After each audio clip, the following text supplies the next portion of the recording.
Hi, and welcome. You're listening to the X22 Report. My name is Dave, and this is episode 914A, and today's date is March 9th, 2016, and the title of the episode is The Economy is Contracting as Americans Are Laid Off from High-Paying Jobs for Part-Time Jobs. Let's get right into the economic collapse financial news. Now, we see when we look around the world, we look in the United States, we look in Canada, we look in Australia, we look at UK, throughout Europe, we see that the economies of these countries, they are contracting. We see bubbles are starting to pop. We see bubbles in real estate. We see it in the auto industry. And we're starting to see that people are losing their jobs. Now remember, a lot of these countries have a huge amount of debt, especially throughout Europe. And out in the UK, we see retail sales. They have slowed in February. Not a very good sign. Here in the United States, we see the fiscal year for retailers that ended in January. It was nothing that they thought it was going to be. They thought that people were going to come out during the holiday season and just spend like crazy and follow this into January. Well, that didn't work out. Thomson Reuters same-store sales, the index reported in February, indicates a very small gain of 0.5%. Now, if we look at that number and we strip out the drugstore sector of this, we see the same-store sales.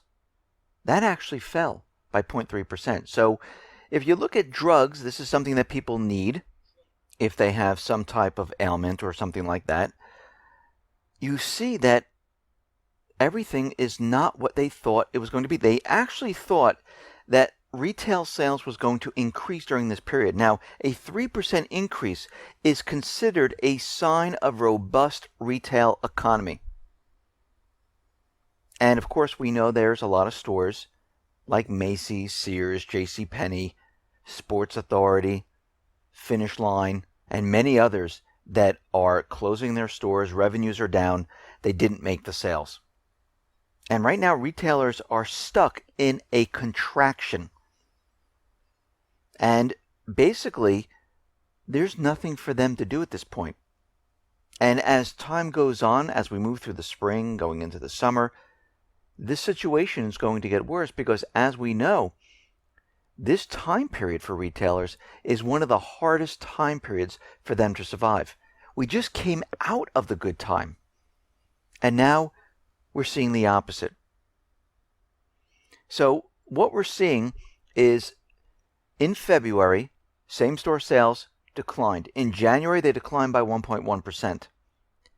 So as of February, March of 2015, we have been on a trend that is downward, which is contracting. It's not getting better. The Census Bureau's version of the overall retail sales, they're saying there's a clear consumer problem with implications spread across the U.S. economy. There is no spending growth, they said. And that tells you something. That tells you that the everyday person, they're nervous, they're afraid. They're not in the full-time, high-paying jobs. They have part-time work.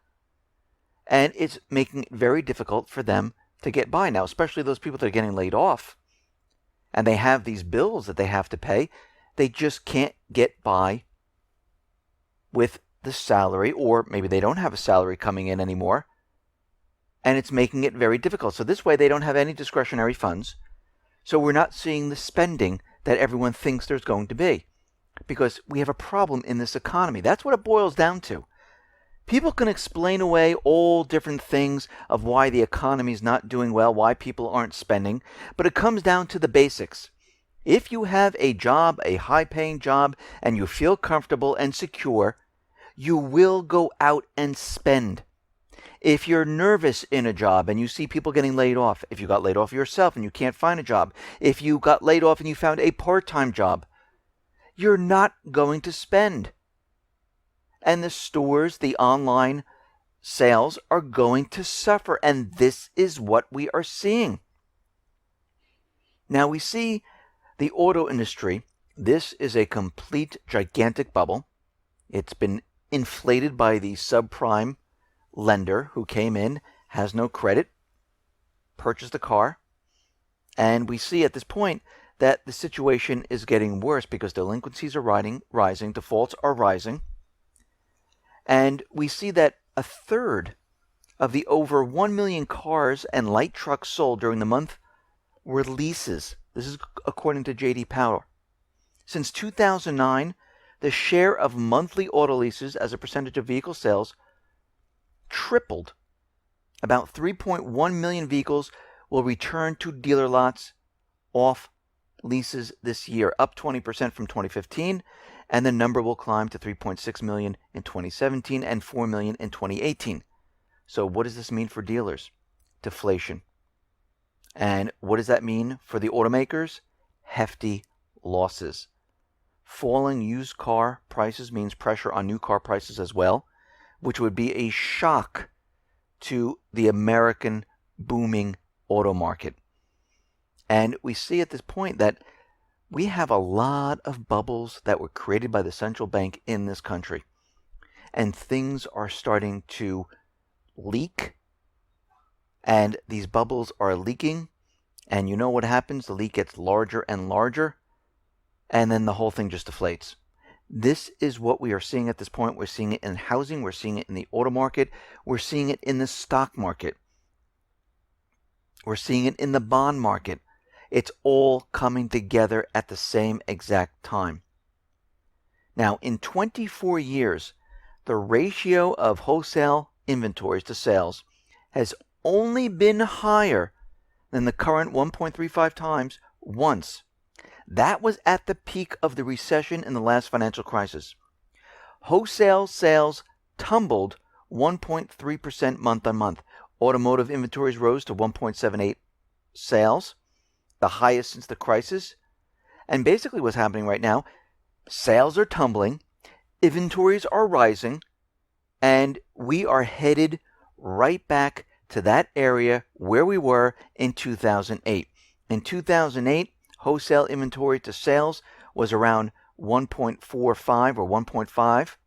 We are at 1.35 right now. We are approaching the same exact area. And it only leads us to one thing and one thing only, and that is a recession, which will lead into a depression, which will lead into a major collapse. Now, we've all heard Obama come out and say that, anyone that doesn't agree with me about what's going on in the economy is peddling fiction.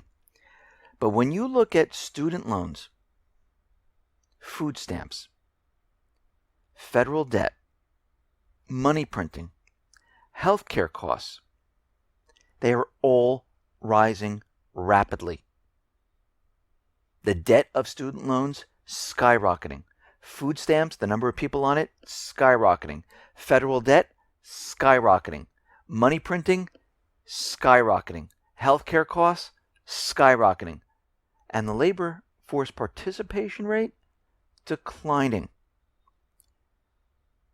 Median family income, declining. Home ownership, the lowest since the 70s.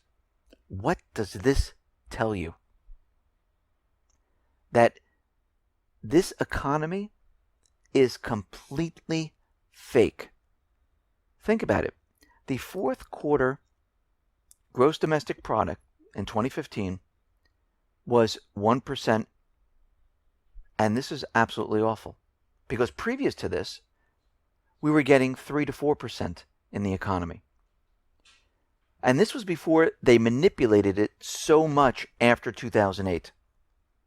And we see those people who were working in full-time, high-paying jobs, they are getting part-time, low-paying jobs, or they can't find work at all. Because we know, since the last jobs report, 82% of the jobs that were created were low-paying service industries, such as food service and retail. Now, the retail section, I don't believe that's accurate, because we're seeing a lot of stores lay off, and they're trying to convince us as the retail sector contracts, they're still hiring in retail. So something doesn't make sense at this point. And we know the government likes to tweak, manipulate, throw people into different groups to make it look like everything is fine. Remember, if a company replaces a full-time worker with 2 part-time workers, guess how they calculate that? Well, the one that was laid off, that's a layoff. The one that was hired part-time, that cancels off the layoff. And the part-time work that they hired, the additional person, that's an increase of 1 job. So the whole thing is completely manipulated. And we can see right now that their numbers don't jive in what's really going on in the economy. Now, we've been seeing the stock market fluctuate quite a bit.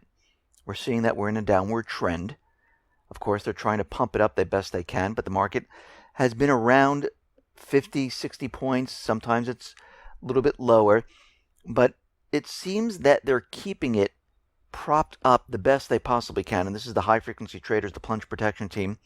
Because when we look at the Bank of America client flow trend monitor, we're seeing that the smart money is leaving. As of March 1st, we're seeing that the stock market has climbed, and we're seeing that people, for the 5th consecutive week, have been leaving the market, and so far the amount is about 1.5 billion. And this was the biggest weekly outflow since mid-December. So it looks like people, the smart money, they realize that this is coming down. They have this opportunity at this point to get out of the market. It was propped up for them. And they're taking advantage of this. And they're leaving the market. Why? Because this entire system is about to fold, collapse, crash. And this is what you need to be prepared for. Listen, everyone, thanks a lot for listening. Be well, be safe, and especially be prepared. Thanks a lot.